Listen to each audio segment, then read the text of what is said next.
Слънце ли грее, дъжд ли вали, вятър ли вее бели мъгли, сняг ли навява преспи, тъга, Анна ми дава своята ръка.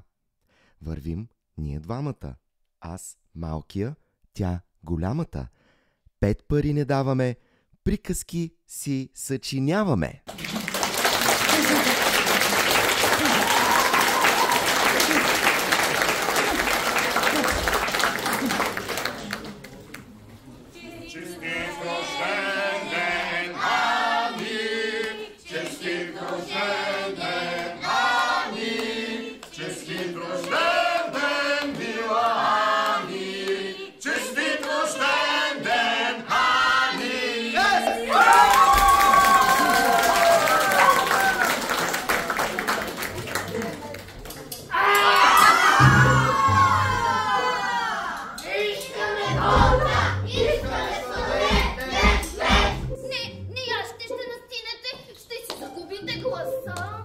Защото през зимата по градовете и селата, ама сладоледът е строго забранен за децата.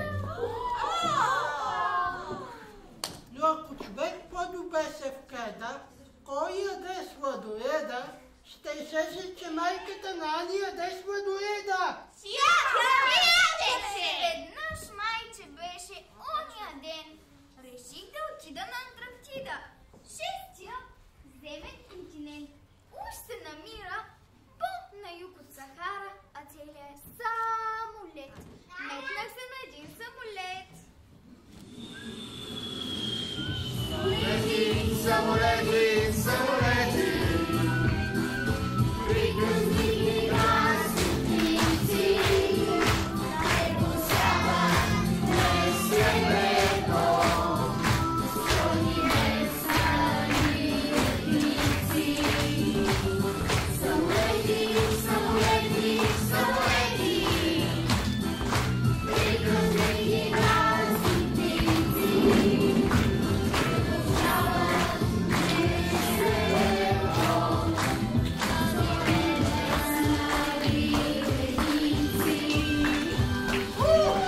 Напълних си чубовете с захар, захарит и аз без пари цял континент сладолед.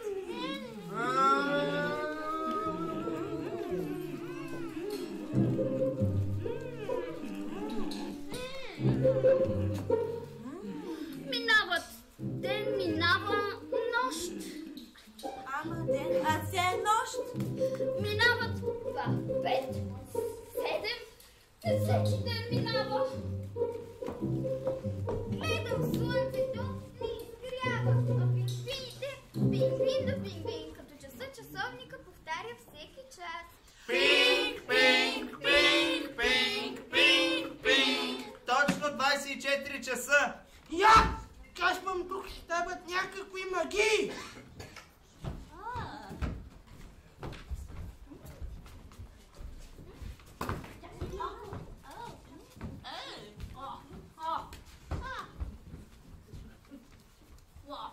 Слънцето къде се крие? На нашия континент половин от годината е ден, а другата половина е нощ. Непрогледна и едена. Спят кръчета и крилца, страшна нощица, тежка нощица. Я, ама вие наистина имате крила. Защо не летите, а пълзите? Тя да летим, момиченце малко. Я пени въздуха, за да не като пазалка, а краката за летене, а не за пазаене. Жалко казах, много жалко. Жалко я. Ние сме зажалени! О, няма ли край този студ, този лед?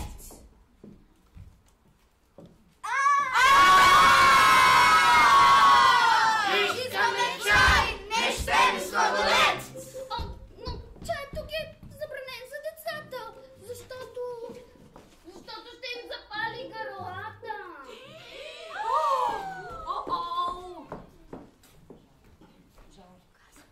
Жалко казах, много жалко.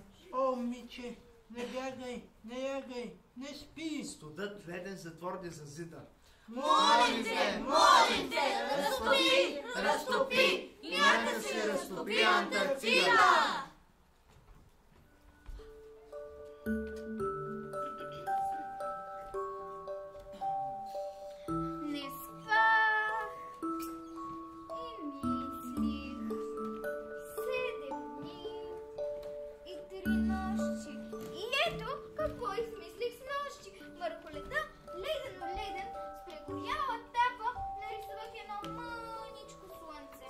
Ехо! Ехо! Кап. Кап, кап, Кап, кап, кап! Антарктида прокапа! Кап, обаче няма деч! Грабвам боята, гореща червена мац и слънцето пламна като пещ. Антарктида тече разобена, доби се континент на Земя! Пингвини, няма вече от какво да се боите. Обаче искам растения. Добре, сваждам си боите и рисувам. Що има слънце, значи първо слънчоглед.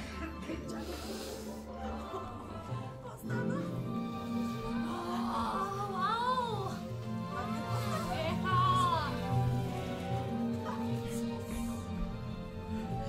Я, ябълката, преди да нарисуваш листа, сама разцъфтя. Ами цветя, как стана? Карамфили, маргаритки, рози. Ама то Антарктида било хубаво като в България. Ни полетяхме, ни полетяхме, и пак сме на воля, и пак сме на воля. Благодарим ти, мило същество. Аз отивам на брега. Елайте с мен на плажа.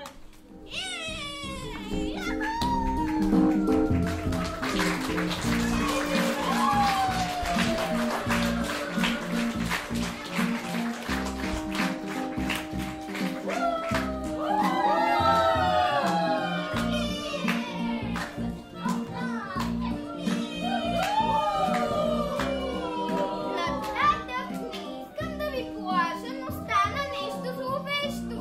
Хора ли бяха, деца ли бяха, не знам, но добре закрещяха. Искаме сладолед!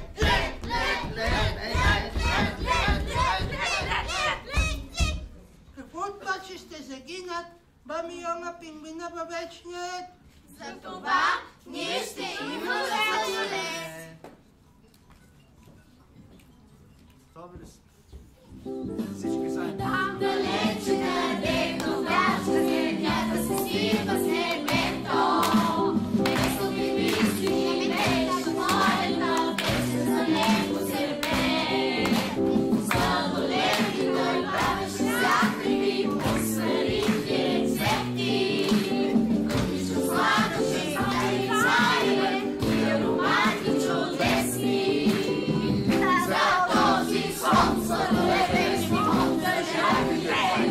Сладолед вече сладолед вява, сладолед за смага, да не му се да ванилия. Сладолед за ванилия.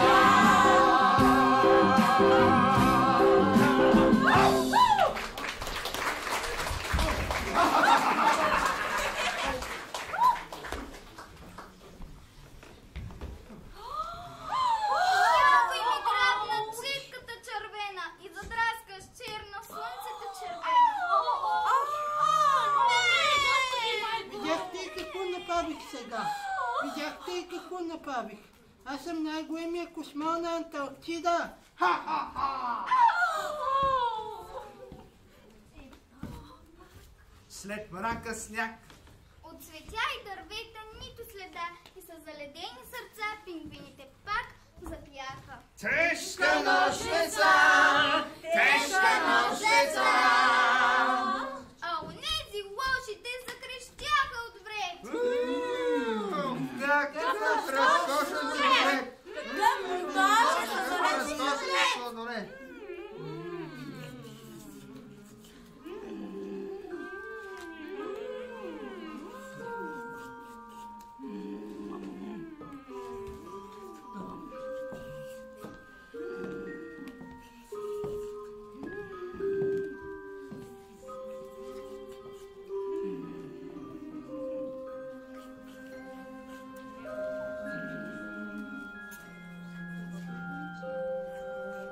Деца, запишете си тази дума непозната и чужда. Коя? Егоизъм. Това значи, интересувам се само какво искам аз. Не ме интересува чуждата мъка и нужда. И така, аз не успях да победя злото и пердак щях да ям. Защо? Защото бях сама. Ето, слънцето даже не искам да го видя, но и то понеже едно не може да разтопи Антарктида. Затова грабнете всички своите боички и някъде лед, ако видите, рисувайте слънца, за да няма никога тежка нощ, деца, за да има винаги лека нощ, деца. Бъдете добри деца! Нарисувайте своите слънца!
че ни подкрепихте на нашата първа премиера за младежите от Феникс Джуниор.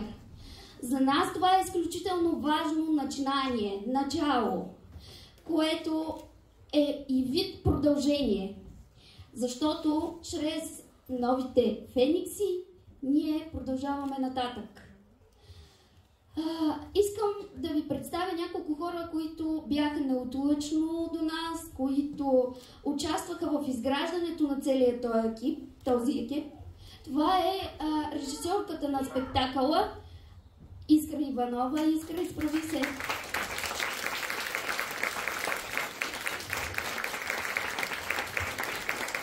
Благодарим също така и на озвучителя ни Влади Новицки.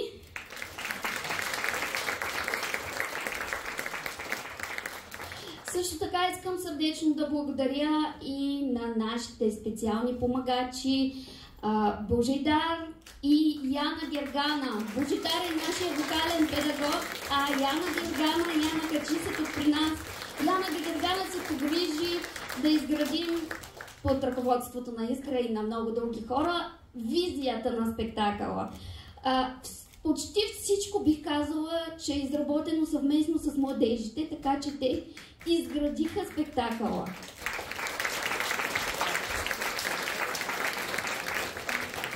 Тук е и мястото да благодаря на всички родители, които неотлъчно бяха до децата си и в наша подкрепа, за да опознаем тяхните деца и да станат наши. И искам да ви кажа, че това може да ви се струва банално, но не е така. Всеки един родител е от изключително значение да подкрепя своето дете в неговото начинание и съответно тези родители помогнаха ние да доразвием, да бъдем по-бързи, по-гъвкави, по-сръчни и по-успешни, за да можем днес да ви представим този продукт. Благодаря ви!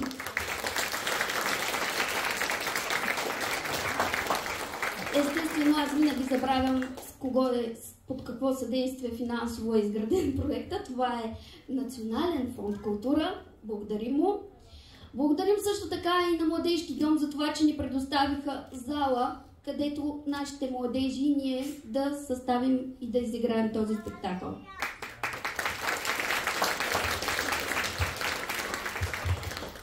На финала, защото станах по-многословна от спектакъла, за което се извинявам, но на финала искам да ви кажа и две думи за нашите доброволци, които безвъзмездно даряват времето и труда си. За нашия доброволец психолог Георги.